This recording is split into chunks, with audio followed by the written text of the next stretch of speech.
ನಿನ್ನೆ ಸಂಜೆ ಲೋಕಸಭೆಯಲ್ಲಿ ಪ್ರಧಾನಿ ಮೋದಿಗೆ ಮುತ್ತಿಗೆ ಹಾಕೋದಕ್ಕೆ ಪ್ರಯತ್ನ ನಡೀತಾ ಮೋದಿ ಬರ್ತಾ ಇದ್ದಂತೆ ದಾಳಿಗೆ ಮುಂದಾಗಿದ್ರ ವಿಪಕ್ಷಗಳ ಸಂಸದರು. ಮೋದಿ ಕುರ್ಚಿ ಬಳಿ ಬ್ಯಾನರ್ ಹಿಡಿದು ಮಹಿಳಾ ಸಂಸದರು ನಿಂತಿದ್ರು. ಮೋದಿ ಬರ್ತಾ ಇದ್ದಂತೆ ವಿಪಕ್ಷಗಳ ಸಂಸದರು ದಾಳಿಗೆ ಮುಂದಾಗಿದ್ರ. ನಿನ್ನೆ ಸಂಜೆ 5 ಗಂಟೆಗೆ ಲೋಕಸಭೆಯಲ್ಲಿ ಪ್ರಧಾನಿ ನರೇಂದ್ರ ಮೋದಿ ಭಾಷಣ ಮಾಡಬೇಕಾಗಿತ್ತು.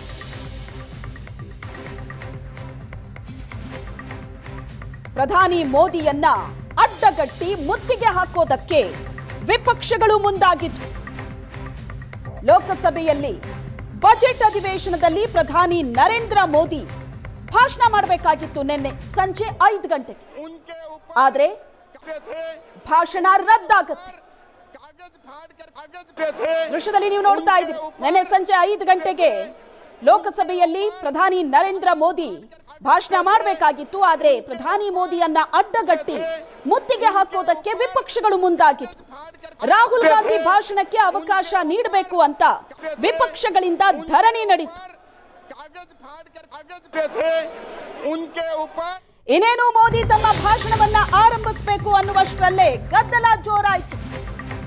ಲೋಕಸಭೆಯಲ್ಲಿ ಪ್ರಧಾನಿ ಮೋದಿ ಮೇಲೆ ಮುತ್ತಿಗೆ ಪ್ರಯತ್ನ ಆಗಿತ್ತು. ನಾನೇ ಪ್ರಧಾನಮಂತ್ರಿಗಳನ್ನ ಸದನಕ್ಕೆ ಬರಬೇಡಿ ಅಂತ ಹೇಳಿದ್ದೆ. ಲೋಕಸಭೆಯಲ್ಲಿನ ನಿನ್ನೆಯ ಘಟನೆ ಬಗ್ಗೆ ಸ್ಪೀಕರ್ ಓಂ ಬಿರ್ಲಾ ಹೇಳಿಕೆ ಕೊಟ್ಟಿದ್ದಾರೆ. ಮೋದಿಯ ಕುರ್ಚಿ ಬಳಿ ಕಾಂಗ್ರೆಸ್ನ ಸಂಸದರು ಬ್ಯಾನರ್ ಹಿಡಿದು ನಿಂತಿದ್ರು. ಈ ವಿಷಯ ಗಮನಕ್ಕೆ ಬಂದ ನಂತರ ಪ್ರಧಾನಿಗೆ ಬರಬೇಡಿ ಅಂತ ನಾನೇ ಹೇಳಿದ್ದೆ ಅನ್ನೋದನ್ನ ಸ್ಪೀಕರ್ ಓಂ ಬಿರ್ಲಾ ಹೇಳಿಕೆ ಕೊಟ್ಟಿದ್ದಾರೆ. ದಾಳಿ ತಡೆಯೋದಕ್ಕೆ ನಾನೇ ಬರಬೇಡಿ ಅಂತ ಹೇಳಿದೆ ಹೀಗಂತ ಸ್ಪೀಕರ್ ಓಂ ಬಿರ್ಲಾ ಹೇಳಿಕೆ ಕೊಟ್ಟಿದ್ದಾರೆ. ದಾಳಿ ನಡೆದಿದ್ರೆ ದೇಶದ ಪ್ರಜಾಪ್ರಭುತ್ವದ ಪರಂಪರೆಗೆ ಧಕ್ಕೆ ಆಗ್ತಾ ಇತ್ತು. ಸದನದ ಸದಸ್ಯರಾಗಿ ಪ್ರಧಾನಿ ಮೋದಿ ನನ್ನ ಮಾತನ್ನ ಗೌರವಿಸಿದ್ರು. ಲೋಕಸಭೆಯಲ್ಲಿ ವಿಪಕ್ಷಗಳ ದಾಳಿ ಪ್ರಯತ್ನದ ಬಗ್ಗೆ ಸ್ಪೀಕರ್ ಹೇಳಿಕೆ ಕೊಟ್ಟಿದ್ದಾರೆ.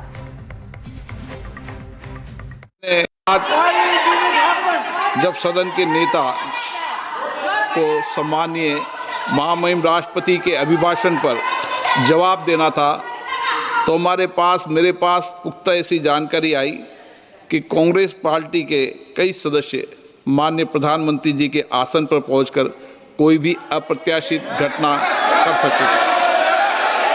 ये दृश्य मैंने सदन में देखा भी सही। अगर ये घटना हो जाती तो ये अत्यंत अप्रिय दृश्य देश के लोकतांत्रिक परंपराओं को तार तार कर देता। इसको टालने के लिए मैंने माननीय प्रधानमंत्री से आग्रह किया कि उन्होंने सदन में नहीं आना चाहिए, और सदन के सभापति होने के नाते मेरी जिम्मेदारी बनती थी कि सदन की उच्च परंपराओं गरिमाओं को अक्षुण्ण बनाए रखे हैं। सदन के नेता सदन में न बोले, ये सभा के लिए किसी प्रकार के लिए उचित नहीं है। सदन के नेता ने उपस्थित न रहकर मेरे आग्रह को मानकर सदन को अप्रिय दृश्य से बचाया। मैं माननीय प्रधानमंत्री जी को इसके लिए आभार व्यक्त करता हूं कि उन्होंने मेरे सुझाव को माना। ಈ ಬಗ್ಗೆ ಹೆಚ್ಚಿನ ಡೀಟೇಲ್ಸ್ ಅನ್ನ ಕೊಡ್ತಾರೆ ನಮ್ಮ ಪ್ರತಿನಿಧಿ ಶಶಿಶೇಖರ್ ಸಂಪರ್ಕದಲ್ಲಿದ್ದಾರೆ. ಶಶಿಶೇಖರ್, ಸಂಸತ್ನಲ್ಲಿ ಈ ತರ ಗಲಾಟೆಗಳಾಗತ್ತೆ, ಆರೋಪ ಪ್ರತ್ಯಾರೋಪಗಳಾಗತ್ತೆ, ಪ್ರತಿಭಟನೆಗಳಾಗತ್ತೆ, ಹೌದು. ಆದರೆ ಪ್ರಧಾನಿ ಭಾಷಣವನ್ನೇ ರದ್ದುಪಡಿಸುವಷ್ಟರ ಮಟ್ಟಿಗೆ ಈ ತರದ ಬೆಳವಣಿಗೆ ಆಗಿದ್ದು ಇದೇ ಮೊದಲು ಅಂತ ಹೇಳ್ಬೋದು. ಯಾಕಂದ್ರೆ ಪ್ರಧಾನಮಂತ್ರಿ ಅವರು ಭಾಷಣಕ್ಕೆ ಬರಲಿಲ್ಲ ಅನ್ನೋದನ್ನ ರಾಹುಲ್ ಗಾಂಧಿ ಆದಿಯಾಗಿ ವಿಪಕ್ಷಗಳ ಅನೇಕ ಸಂಸದರು ಹೆದರಿದ್ರು, ಪ್ರಧಾನಿ ಅಂತಲೇ ಬಿಂಬಿಸಿದ್ರು. ಈಗ ನೋಡಿದ್ರೆ ಸ್ಪೀಕರ್ ಕೊಟ್ಟಂತ ಈ ಸ್ಟೇಟ್ಮೆಂಟ್. ನಿನ್ನೆ ಸಂಜೆ 5 ಗಂಟೆಗೆ ಪ್ರಧಾನಿ ನರೇಂದ್ರ ಮೋದಿ ಲೋಕಸಭೆಯಲ್ಲಿ ರಾಷ್ಟ್ರಪತಿಗಳ ಭಾಷಣದ ಮೇಲಿನ ವಂದನಾ ನಿರ್ಣಯವನ್ನ ಮಂಡಿಸಬೇಕಾಗಿತ್ತು, ಭಾಷಣ ಮಾಡಬೇಕಾಗಿತ್ತು. 5 ಗಂಟೆಗೆ ನರೇಂದ್ರ ಮೋದಿ ಲೋಕಸಭೆಗೆ ಬರೋದಕ್ಕೆ ತಮ್ಮ ಕಚೇರಿಯಲ್ಲಿ ಸಂಸತ್ ಭವನದಲ್ಲಿರುವಂತಹ ತಮ್ಮ ಕಚೇರಿಯಲ್ಲಿದ್ರು. ಅವರು ಭಾಷಣಕ್ಕೆ ಬರೋದಕ್ಕೆ ಸಿದ್ಧತೆಯಲ್ಲಿದ್ರು. ಅಂತಹ ಸಂದರ್ಭದಲ್ಲಿ ವಿಪಕ್ಷಗಳ ಮಹಿಳಾ ಸಂಸದರು ಲೋಕಸಭೆಯಲ್ಲಿ ಪ್ರಧಾನಮಂತ್ರಿಗಳು ಕುಳಿತುಕೊಳ್ಳುವ ಜಾಗ ಅಂದ್ರೆ ಸ್ಪೀಕರ್ ಕುರ್ಚಿಯ ಬಲಭಾಗಕ್ಕಿರುವ ಮೊದಲ ಕುರ್ಚಿಯಲ್ಲಿ ಪ್ರಧಾನಮಂತ್ರಿಗಳು ಕೂರ್ತಾರೆ, ಎಡಭಾಗದ ಮೊದಲ ಕುರ್ಚಿಯಲ್ಲಿ ವಿಪಕ್ಷದ ನಾಯಕರು ಕೂರ್ತಾರೆ. ಪ್ರಧಾನಿ ನರೇಂದ್ರ ಮೋದಿ ಕೂರುವ ಜಾಗದಲ್ಲಿ ವಿಪಕ್ಷಗಳ ಮಹಿಳಾ ಸಂಸದರು ಬ್ಯಾನರ್ ಹಿಡಿದುಕೊಂಡು ನಿಂತಿದ್ರು. ಅವರ ಉದ್ದೇಶ ನರೇಂದ್ರ ಮೋದಿ ಲೋಕಸಭೆಗೆ ಬಂದ ತಕ್ಷಣ ಅವರ ಮೇಲೆ ಮುತ್ತಿಗೆ ಹಾಕುವಂತಹ ಪ್ರಯತ್ನ ಇತ್ತು. ಅದನ್ನ ಕೆಲವು ಬಿಜೆಪಿ ಸಂಸದರು ದಾಳಿ ಮಾಡುವಂತಹ ಪ್ರಯತ್ನಗಳಾಗಿದ್ವು, ಪ್ಲಾನ್ ಆಗಿತ್ತು. ಆ ಕಾರಣದಿಂದಾಗಿ ಸದನವನ್ನ ಮುಂದೂಡಲಾಯಿತು ಅಂತ ನಿನ್ನೆ ಆರೋಪವನ್ನು ಮಾಡಿದ್ರು.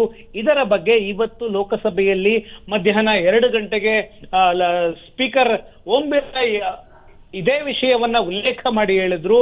ಪ್ರಧಾನಿ ನರೇಂದ್ರ ಮೋದಿ ಅವರಿಗೆ ಗೇರಾವ್ ಹಾಕಿ ಅವರ ಭಾಷಣಕ್ಕೆ ಅಡ್ಡಿಪಡಿಸುವ ಪ್ರಯತ್ನ ಆಗಿತ್ತು. ಲೋಕಸಭೆಯ ಇತಿಹಾಸದಲ್ಲಿ, ಸಂಸತ್ ಅಧಿವೇಶನಗಳ ಇತಿಹಾಸದಲ್ಲಿ ಪ್ರಧಾನಿ ಮೋದಿಯವರ ಭಾಷಣಕ್ಕೆ ಈ ಮಟ್ಟಿಗೆ ಪ್ರತಿರೋಧವನ್ನ ಯಾವತ್ತಿಗೂ ಒಡ್ಡಿದಂತಹ ಉದಾಹರಣೆಗಳಿಲ್ಲ. ಭಾಷಣ ಮಾಡಿದಂತಹ ಸಂದರ್ಭದಲ್ಲಿ ಘೋಷಣೆಗಳನ್ನ ಕೂಗಿದ್ದಾರೆ, ಸಂಸತ್ನ ಬಾವಿಗೆ ಬಂದು ಪ್ರತಿಭಟನೆಗಳನ್ನ ಮಾಡಿದ್ದಾರೆ. ಆದ್ರೆ ಲೋಕಸಭೆಗೆ ಪ್ರವೇಶಿಸುವುದಕ್ಕೆ ಪ್ರಧಾನಮಂತ್ರಿಗೆ ಅವಕಾಶ ನೀಡದೇ ಇರುವಂತಹ ಘಟನೆ ಹಿಂದೆಂದೂ ಆಗಿರಲಿಲ್ಲ.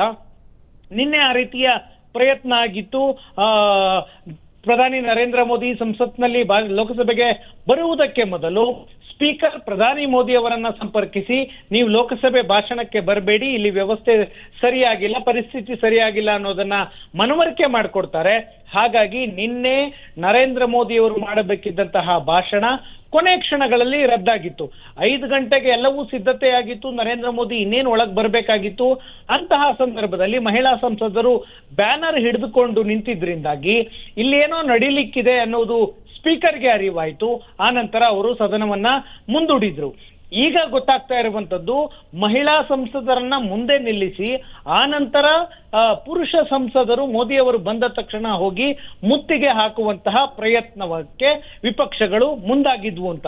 ಇದಕ್ಕೆ ಕಾರಣ ಏನು ಅಂತ ಹೇಳಿದ್ರೆ, ಪ್ರಧಾನಿ ನರೇಂದ್ರ ಮೋದಿ 2017ರಲ್ಲಿ ದೋಕ್ಲಾಂ ಬಿಕ್ಕಟ್ಟು ನಡೆದಂತಹ ಸಂದರ್ಭದಲ್ಲಿ ಚೀನಾದ ಯುದ್ಧ ಟ್ಯಾಂಕರ್ಗಳು ಭಾರತದ ಗಡಿಯನ್ನ ಪ್ರವೇಶ ಮಾಡಿದ್ವು.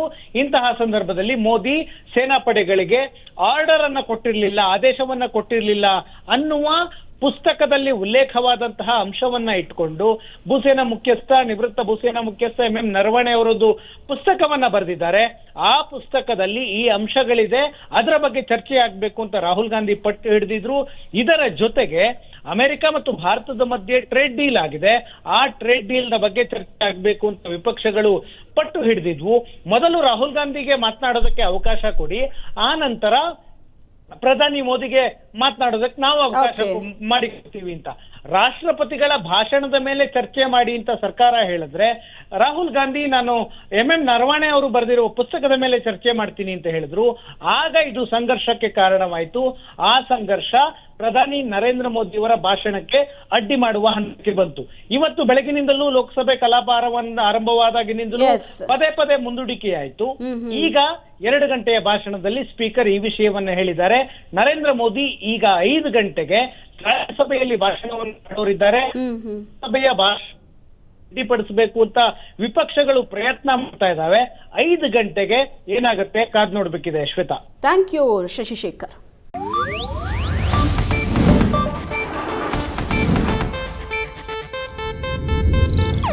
ಇದು ಏಷ್ಯಾನೆಟ್ ನ್ಯೂಸ್ ನೆಟ್ವರ್ಕ್ ಪ್ರಸ್ತುತಿ.